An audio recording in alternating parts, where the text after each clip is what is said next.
Atención, este podcast está diseñado con fines educativos y está dirigido al personal de salud. No debe ser tomado como una opinión médica. Innovación, ciencia y convivencia. La Asociación Mexicana de Gastroenterología presenta Educación Médica Continua. Agradecemos a nuestros patrocinadores. Gastroperlas AMG.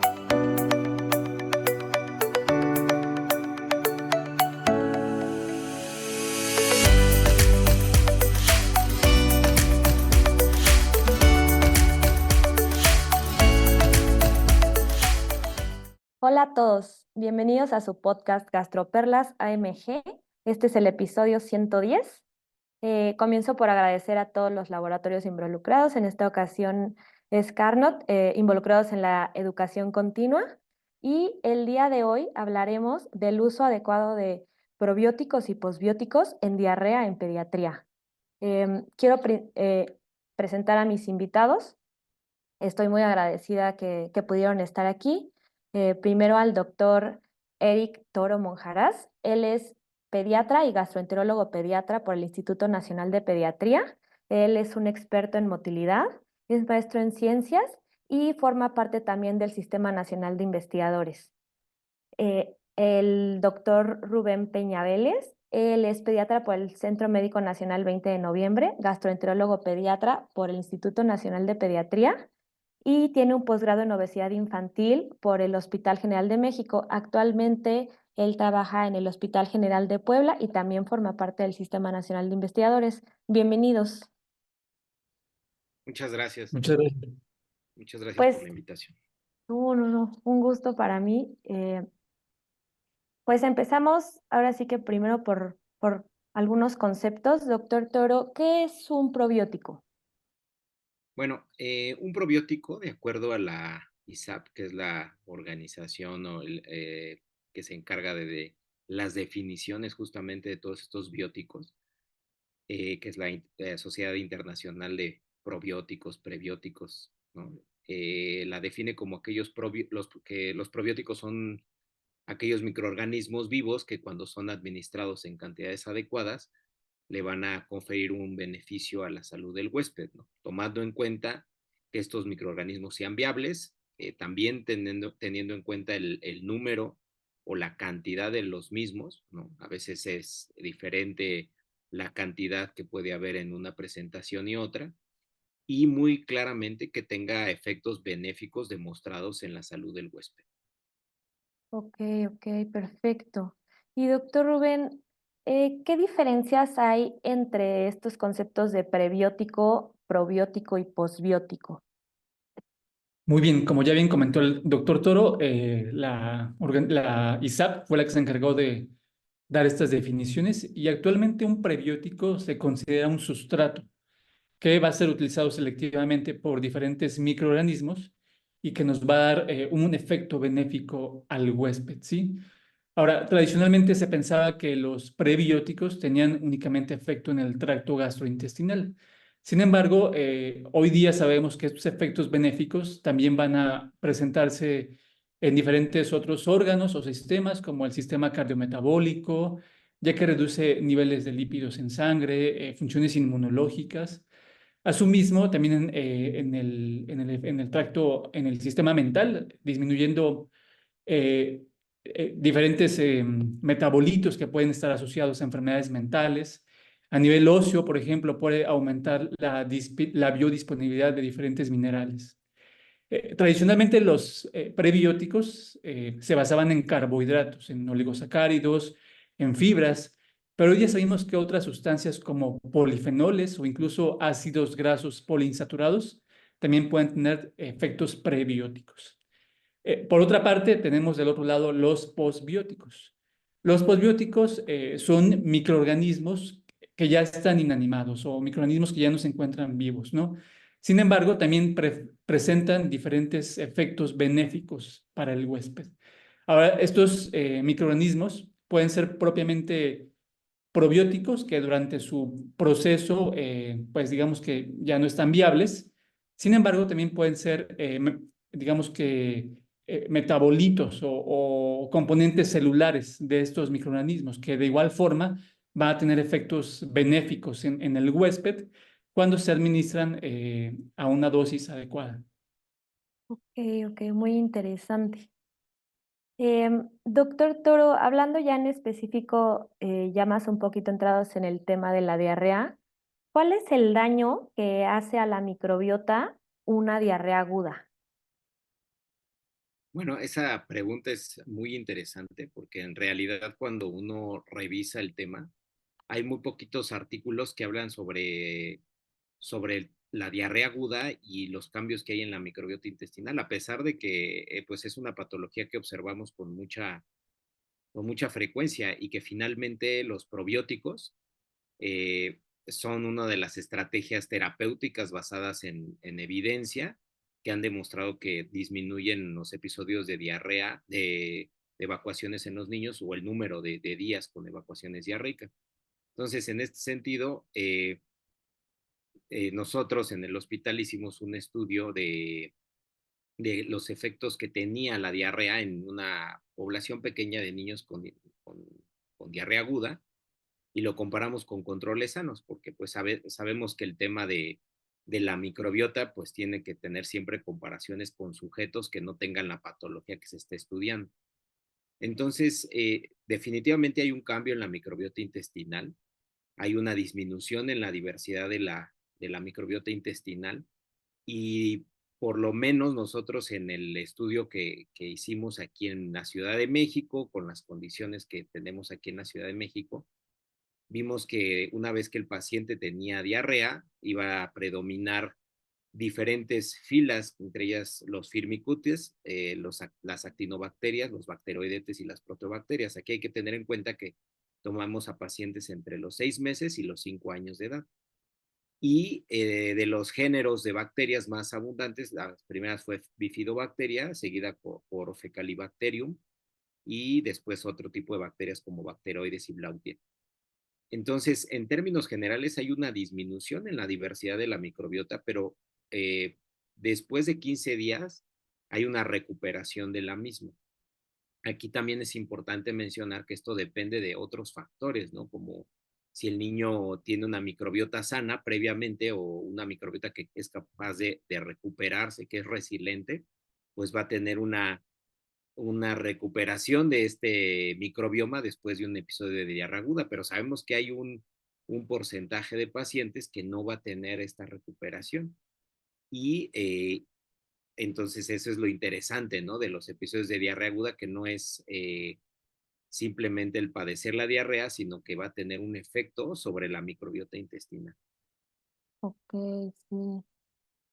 Y acá, doctor Rubén, ahorita ya casi que es parte de una norma después de saber todo este daño en la microbiota, el dar un probiótico posterior a estos cuadros. ¿Cuál es el mecanismo de acción del probiótico en una diarrea aguda? Claro, diferentes estudios han mostrado efectos benéficos de la administración de probióticos y esto depende también de la cepa y de la dosis que se administre. Sin embargo, de forma global, podríamos decir que a nivel de la luz intestinal va a haber una recuperación o una normalización de la microbiota gastrointestinal. Y esto a través pues, de una recuperación de la mucosa, un aumento en la expresión de ciertas inmunoglobulinas como la IgA secretora. Además, pues va a actuar competitivamente con otros microorganismos o toxinas bacterianas. Los probióticos pueden tener también efectos inmunomoduladores a nivel de la luz intestinal. Específicamente pueden estimular la respuesta inmunológica, estimular la actividad de los macrófagos, además de que se ha demostrado que induce la producción y activación de ciertas interleucinas y otras células como las natural killer. Y bueno, también tiene ciertos efectos metabólicos. Se ha demostrado que los probióticos pueden mejorar la tolerancia a ciertos carbohidratos que puede verse afectada durante un curso de una diarrea aguda. Ok. Casi que podríamos decir que deberíamos de dejarlo por lo menos unos 15 días. Bueno, es algo que vamos a hablar un poquito más adelante. Este, doctor Toro, ¿qué cepas de probióticos se conocen en la literatura que sepamos que tienen mayor efectividad para estos cuadros de diarrea aguda?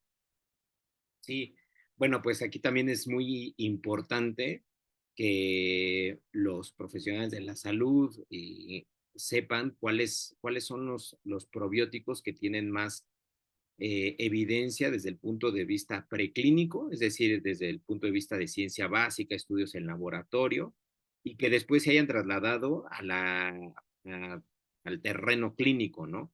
En ensayos clínicos. Aquí es importante también mencionar que varios probióticos tienen no solamente algunos ensayos clínicos, sino hasta revisiones sistemáticas, es decir, ya el conjunto de varios ensayos clínicos que nos dan una mayor relevancia en cuanto a su efectividad clínica. Y ya respondiendo muy puntualmente a la pregunta, ¿cuáles son los probióticos que tienen más evidencia de acuerdo a lo que acabo de mencionar previamente? Pues uno es el Lactobacillus rhamnosus, ahora conocido como Lactic-Acei-Bacillus rhamnosus GG, y este se debe de administrar a una dosis de 10 a la 10 unidades formadoras de colonias por 5 a 7 días para mejorar la duración o sí, la duración y los días de hospitalización de diarrea. Y también Saccharomyces boulardii a una dosis de 250 a 750 miligramos por día de 5 a 7 días, que también reduce los días de diarrea y con menor evidencia, pero también ya teniendo cierto peso, el Lactobacillus rhamnosus, ahora conocido como Limosil Lactobacillus Lactobacillus reuteri, ahora conocido como Limosil Lactobacillus reuteri, DSM 17938 a una dosis de 1 por 10 a la 8 a 4 por 10 a la 8 por 5 días. Y finalmente una combinación que es Lactobacillus rhamnosus 19070 y Lactobacillus rhamnosus reuteri, perdón, DSM 12246 a una dosis de 2 por 10 a la 10 unidades formadoras de colonias por 5 días, ¿no? Estas cepas de probióticos que acabo de mencionar son con base en la evidencia que publica la Sociedad Europea de Gastroenterología Pediátrica en un artículo publicado en el 2023, en donde hace una recomendación de expertos basados en la literatura, en donde se incluyen diferentes expertos, la doctora Zayevska, el doctor Van den Plas, el doctor Bernie Canani, etcétera, ¿no? Entonces, es importante tomar en cuenta estas recomendaciones y saber que estas cepas de probióticos son las específicas, ¿no? Aunque sabemos que hay posbióticos que pueden también ayudar en la diarrea aguda. Y acá, doctor Rubén, ya sabemos muchas veces que luego venden muchos probióticos combinados, ¿no? Ya el doctor Toro nos habló un poquito de cuáles se conocen y de cuáles se pueden dar combinados. Principalmente para las mamás que luego ven que algo funciona y se quieren exceder un poquito. ¿De qué forma se pueden combinar estos probióticos y si existen igual posbióticos que se puedan combinar? Claro, es una muy buena pregunta. En realidad no hay estudios que comparen un probiótico multicepa versus la efectividad de un probiótico de una sola cepa, ¿no? Sin embargo, se ha demostrado en estudios con probióticos justamente multicepa que pueden tener efectos muy benéficos, tanto para disminuir la cantidad de agua en las heces, disminuir el movimiento intestinal, mejorar el pH en las heces, además de que pueden tener efectos mayores sobre la expresión de la serotonina a nivel intestinal, un metabolito muy importante. De igual forma, se ha demostrado que una combinación de probióticos pues puede favorecer una mayor expresión de ciertos ácidos grasos de cadena corta, como el butirato, el propionato o el ácido isovalérico. Entonces, la respuesta puntual es sí, muchos probióticos, digamos que en una sola administración, pudieran tener un mayor efecto benéfico, ¿no? Y afortunadamente, actualmente existen preparados comerciales, pues que sí tienen la combinación de Saccharomyces boulardii y Rhamnosus, ¿no? Que son, como bien comentaba el doctor Toro, pues las cepas que han mostrado mayor evidencia, ¿no? Entonces, sí es viable combinar probióticos y bueno, si se piensa en esta secuencia de que las dos cepas tienen efectos muy buenos, si se combina, pareciera tener un buen efecto a nivel de la luz intestinal para el tratamiento de la diarrea. Ok, perfecto. Y doctor Toro, muchas veces una de las preguntas que más nos llegan a hacer en la consulta a los papás es, se quedan con cierto miedo a que vuelvan a recaer pronto, ¿no? Principalmente por que hemos visto que a raíz de la pandemia ha habido ciertos cambios epidemiológicos por el confinamiento que han hecho como cierto, por así decirlo, reset a nivel inmunológico de cada paciente y las mamás se quedan con miedo a que vuelva a recaer eh, cada mes o cada 2 meses. Entonces, eh, siempre preguntan si se puede dar un esquema probiótico de manera cíclica para evitar o disminuir estos cuadros o es algo que no está recomendado. Sí, pues, o sea, la respuesta puntual es no hay una recomendación al respecto. O sea, no podemos dar un probiótico, digamos, de forma preventiva, por lo menos no hay evidencia de que eso realmente tenga un efecto sobre la prevención de la diarrea. Entonces, aquí es mucho más importante la cuestión higiénica, ¿no? En los niños. Y justo nada más, es en el momento en el que tienen la diarrea, se inicia el tratamiento con los probióticos, ¿no? Hay algunos estudios, pero bueno, estos de diarrea asociada a diarrea del viajero, ¿no? En donde pacientes que van a viajar a países en vías de desarrollo, pues pueden tomar un ciclo de probióticos de forma preventiva. Algunas cepas en particular, pero bueno, no es el caso de México. Entonces, digamos, de forma puntual, no hay una recomendación al respecto. O sea, no se recomienda. Perfecto. Y bueno, ya entrados un poquito más en no solo en el manejo de los probióticos, sino ya la combinación con la dieta. Rubén, ¿la dieta nos puede ayudar a mejorar la microbiota y prevenir la diarrea infecciosa? Claro, digo, la respuesta es sí, ¿no? Sabemos que la dieta, pues, es el principal alimento, no solo nuestro, sino de nuestros microorganismos, ¿no? En ese sentido, sí hay diferentes estudios que han evaluado la composición o el tipo de dieta y los efectos en la microbiota gastrointestinal, ¿no?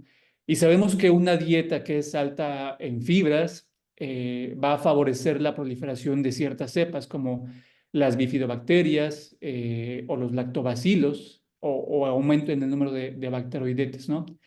Por el contrario, ciertas dietas altas en grasas o altas en proteínas o incluso libres de gluten van a disminuir la proliferación de ciertas cepas, ¿no? Entonces, para el caso de dietas altas en grasas, se ha encontrado una menor cantidad de bifidobacterias, ¿no? Dietas libres en gluten, por ejemplo, han aumentado la cantidad de bifidobacterias. En cuanto a los lactobacilos, sabemos que igual la cantidad alta de grasas en la dieta puede disminuir la cantidad de estas bacterias tan importantes a nivel de la microbiota gastrointestinal. Por otra parte, digo, pudiéramos pensar que una dieta alta en fibras, en vegetales, pues es completamente benéfica. Pero igual se ha estudiado la microbiota de sujetos que únicamente comen vegetales, ¿no? Dietas vegetarianas, ¿no? Y en ese sentido también se ha demostrado que una dieta exclusivamente vegetariana ha disminuido la cantidad de bifidobacterias principalmente, ¿no? Es el efecto, ¿no? Entonces, la respuesta es sí, la dieta va a modular la microbiota gastrointestinal, ¿no? Y hablando de diarrea, bueno, es importante hacer ciertas recomendaciones puntuales, ¿no? En el caso de lactantes, es importante que los niños continúen con leche materna. Sabemos que la leche materna, pues, tiene bueno, representa el mayor aporte de oligosacáridos de leche humana, ¿no? Que van a tener un efecto prebiótico muy importante, ¿no? Además de otros carbohidratos como la lactosa, ¿no? Actualmente, pues no está recomendado hacer modificaciones dietéticas, hablando exclusivamente de diarrea aguda, de origen muy probablemente infeccioso. En la dieta, Rubén, rapidísimo, ¿también podemos encontrar posbióticos?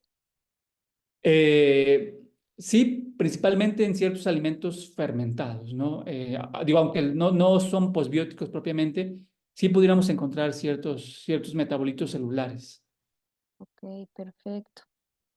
Doctor Toro, y hablamos ahorita principalmente de diarrea infecciosa, pero muchas veces eh, la diarrea, más bien infecciosa viral, pero muchas veces la diarrea es infecciosa bacteriana o por alguna otra infección viral respiratoria llega a ocasionar diarrea el uso de antibiótico terapia. ¿Existe alguna cepa de probiótico específica para esta diarrea?